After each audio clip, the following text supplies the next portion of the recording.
की एक छोटी सी कंट्री है जहाँ करीब 7 मिलियन लोग रहते हैं।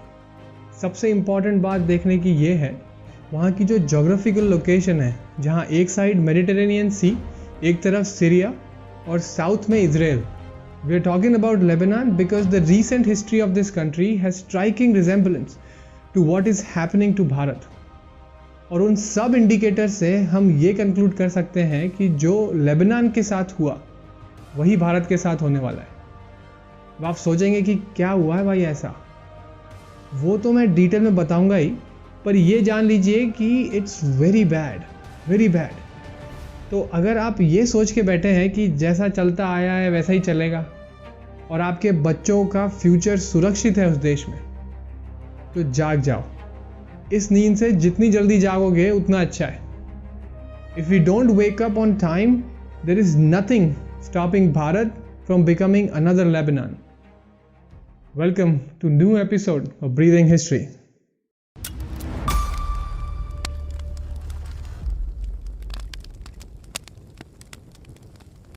उन्नीस तक लेबनान में मैरोनाइट क्रिश्चियन मेजॉरिटी में थे, अप्रॉक्सीमेटली 54% of the population.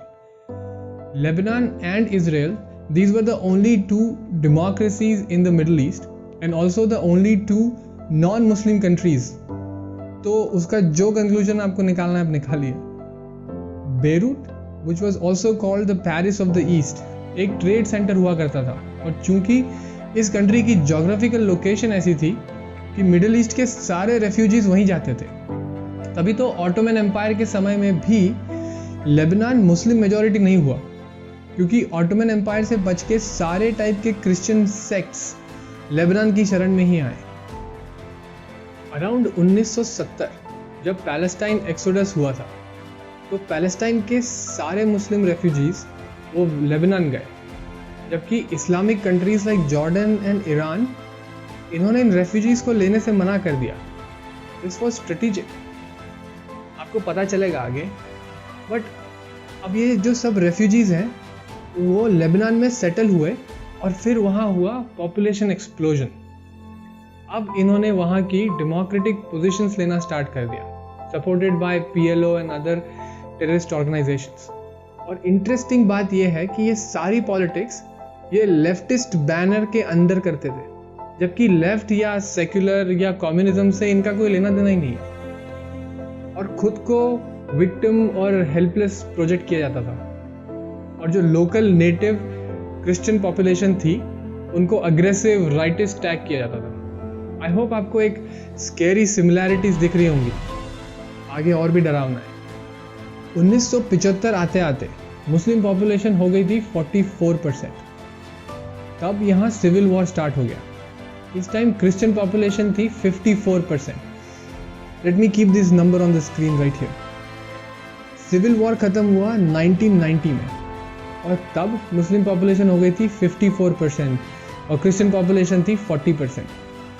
इसका कारण था इंटरनल पॉपुलेशन एक्सप्लोजन, पड़ोसी देशों से इल्लीगल इन्फिल्ट्रेशन और क्रिश्चियंस का मास जेनोसाइड।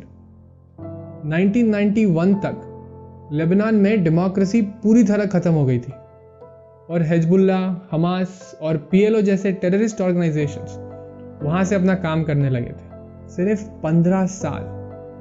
15 साल लगे लेबनान को एक फ्लरिशिंग डेमोक्रेसी से टेररिस्ट ऑर्गेनाइजेशंस का ट्रेनिंग कैंप बनाने में।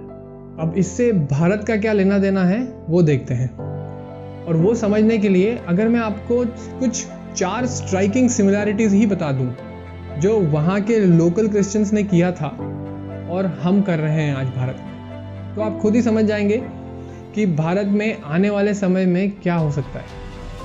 जो वो कर रहे हैं वो बहुत प्रेडिक्टेबल है। Let's see. The first one is they let refugees in. तो पैलेस्टाइन और जॉर्डन से रेफ्यूजीज आ रहे थे, लीगल और इल्लीगल दोनों। उन्होंने बोला अरे बेचारे रेफ्यूजीज हैं, शेल्टर चाहिए, ह्यूमैनिटेरियन ग्राउंड्स पर आने दिया, कुछ गलत नहीं किया ऊपर ऊपर तो। और ये तो एक लंगर जैसा डाला था। इससे फिर दूसरी टेररिस्ट ऑर्गेनाइजेशंस को रास्ता मिला अंदर आने का। बस ऐसे ही करते करते पूरी डेमोग्राफी चेंज हो गई। कंट्री के अंदर और बाहर दोनों तरफ से अटैक होने लगे। और ये एग्जैक्टली भारत में भी हो रहा है। कहाँ कहाँ से इन्फिल्ट्रेशन नहीं हो रहा है, रेफ्यूजीज आ रहे हैं। असम का पॉपुलेशन एक्सप्लोजन देख लो, या फिर ये फैक्ट कि 28 में से 8 स्टेट्स में ऑलरेडी हिंदू मेजॉरिटी में नहीं है।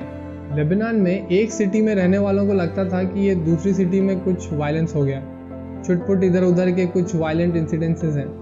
और इंटरनेशनली भी उन्हें कभी ग्लोबल क्रिश्चियन कंट्री से सपोर्ट मांगने का दिमाग में नहीं आया, क्योंकि कभी ये नहीं सोचा होगा कि उनकी कंट्री के अगेंस्ट इंटरनेशनल स्कीमिंग चल रही है।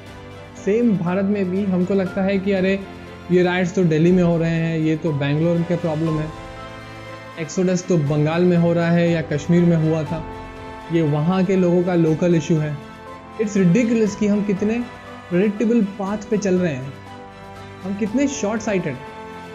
Exactly how the Christians in Lebanon reacted, hence we are destined to what they were destined to unless we change our ways. हम डेमोग्राफी का खेल ही नहीं समझ पाए।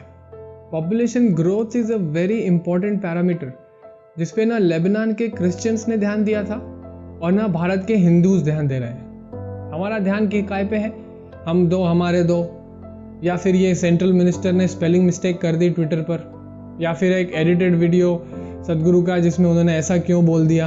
बस इन्हीं सब चीज़ों में लगे रहो, इसमें ही डाइवर्टेड रहो, और जो मेन मुद्दे हैं, जो कल्चरल एक्सिस्टेंशियल इश्यूज हैं, उनमें दिमाग मत लगाओ। वहाँ के टेररिस्ट ग्रुप्स जैसे हिजबुल्लाह को नेबर सीरिया से कंटिन्यूसली सपोर्ट मिलता था, पैसा, इंटेलिजेंस, आर्म्स और जो भी रिसोर्सेज लगते थे। उधर जॉर्डन से कंटिन्यूसली इमिग्रेंट्स आते थे जो डेमोग्राफिकली हेल्प करते थे। भारत के पास भी पाकिस्तान और बांग्लादेश जैसे देश हैं जो कंटिन्यूसली टेररिस्ट ऑर्गेनाइजेशंस को सपोर्ट करते हैं और एक्सेसिव इलीगल इमिग्रेशन भी करते हैं। तो हमारे पास इतना सॉलिड एग्जाम्पल है लेबनान का।